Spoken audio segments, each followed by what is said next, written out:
किसान साथियों, राम राम। आशा करता हूँ आप सब ठीक ठाक होंगे। साथियों, आज हम चर्चा करेंगे कि फरवरी में होने वाले बजट सेशन का, क्योंकि फरवरी के अंदर सरकार अपना बजट पेश करने जा रही है। और उस बजट के अंदर सरकार एक ऐसी लाइन लिखने जा रही है जिससे किसान को नुकसान होगा। साथियों, मेरा आपसे विनय निवेदन है कि आप कृपया करके इस वीडियो को पूरा सुने, ताकि इस बात का आपको पता चले कि बजट में क्या होने वाला है, और मैं इसी तरह की जानकारियां आप तक पहुंचाता रहूं, फसल के बारे में, भाव के बारे में और सरकार के फैसले के बारे में। और ये जानकारी आपको मिलती रहे, इस बात के यदि आप इच्छुक हैं तो आप इस चैनल को सब्सक्राइब करें, इसके सामने वाली घंटी का बटन दबाकर इसके साथ जुड़ जाएं, ताकि तुरंत ये आपको वीडियो उपलब्ध हो।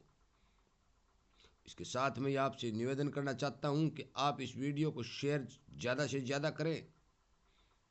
हो सकता है सरकार तक इस बात को पहुंचाया जा सके और सरकार अपने फैसले पर पुनः विचार करे।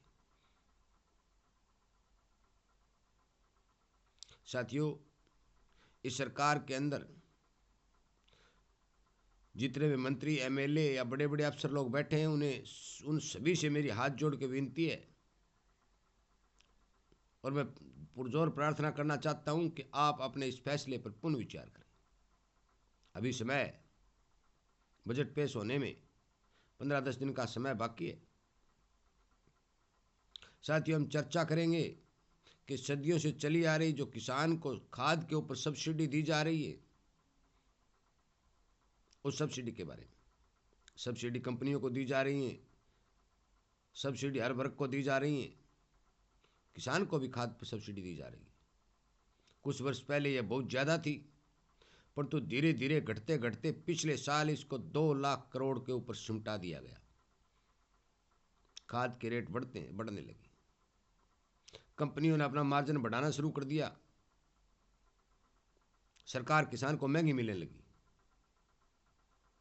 साथियों, यदि खादें, दवाई, बीज यदि किसान को महंगा मिलता है तो उसका पैदा किया हुआ अनाज भी महंगा बिकना चाहिए। इसके विपरीत खाद का महंगा होना, बीज का महंगा होना, दवा का महंगा होना और किसान के खेत का अनाज का सस्ता होना, ये किसान के लिए कतई अच्छा कदम नहीं है। पिछले बजट के अंदर सरकार ने खाद के ऊपर सब्सिडी का जो पैसा बजट में निर्धारित किया जाता है, उसे 2 लाख करोड़ रुपए कर दिया था। परंतु विडंबना यह है कि अब की बार इसे और भी घटाया जा रहा है। इसे 10-12% घटाकर 1,70,000 करोड़ के ऊपर के लगभग रखा जा रहा है। साथियों, 30,000 करोड़ रुपए की सब्सिडी का घटना इस बात का संकेत है कि देश के अंदर फर्टिलाइजर सब्सिडी जो मिल रही है वो बहुत ज़्यादा घटाई जा रही है, और खादों का महंगा होना तय। यदि खाद महंगी हो जाती है तो किसान का खर्च खेती पर जो लगता है वो बढ़ जाता है। इसके विपरीत किसान को उसके अनुकूल भाव नहीं मिल रहे। हर तरह की खादें जो बाजार के अंदर नकली बिक रही है, उनकी तो चपेट में किसान आता ही आता है, जिससे उसका प्रोडक्शन घटता है, पैदावार कम होती है, ऊपर से भाव नहीं मिलता है, ऊपर से सरकारें सब्सिडी घटाती जा रही हैं। सब्सिडी हर वर्ग को दी जा रही है, चाहे वो कंपनी का मालिक हो, चाहे कोई और धंधा करने वाला हो, सरकार उसको सहायता देती है और उसे प्रोत्साहन करती है कि आप इस काम में लगे रहिए। परंतु किसान को मिलने वाली सब्सिडी के ऊपर सरकार कटाक्ष कर रही है।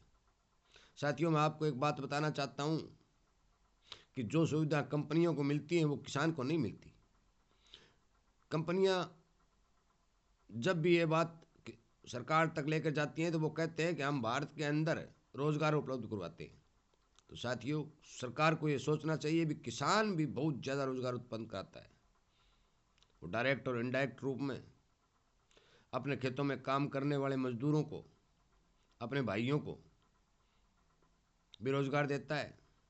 जितना भी अन्न पैदा करता है वो कच्चा मटेरियल होता है और उसको कंपनियां खरीद के जब उनके ऊपर कोई प्रोडक्ट बनाती हैं, वो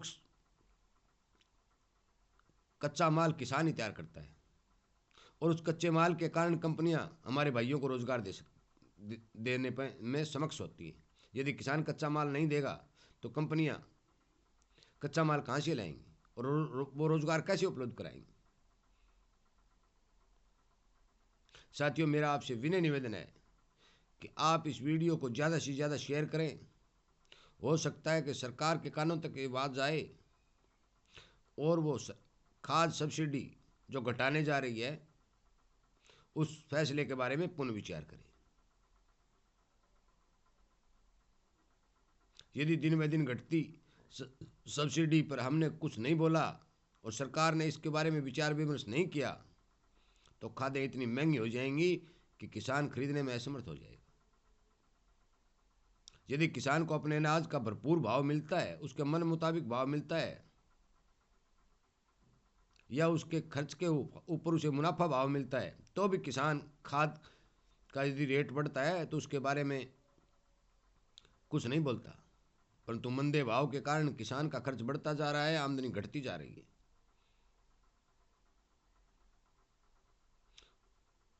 इसलिए मैं आप सभी किसान भाइयों से, दोस्तों से ये विनय निवेदन करता हूँ कि इस वीडियो से ज़्यादा शेयर करें, हर किसान तक इस बात को पहुँचाएं और सरकार से विनय विनती करें कि आप हमारी जो खाद सब्सिडी है, फर्टिलाइज़र सब्सिडी है, उसको मत घटाइएगा।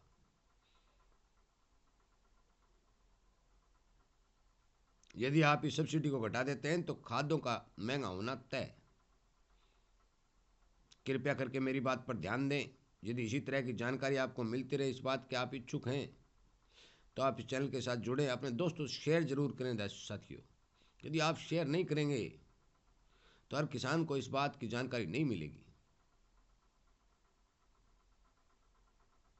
सरकार कभी कड़े फैसले लेती है तो कभी नरम लेती है, परंतु मैं इस फैसले को कड़ा फैसला मानता हूँ और सरकार से विनय निवेदन करता हूँ कि आप इस फैसले पर पुनः विचार करें, किसान कौम की ओर ध्यान दें ताकि वो भी अपने भारत देश के अंदर साधन संपन्न बन सके। साथियों, इसी के साथ मैं मेरी बात को विराम देता हूँ और आप सबका तहे दिल से धन्यवाद करता हूँ। जय हिंद।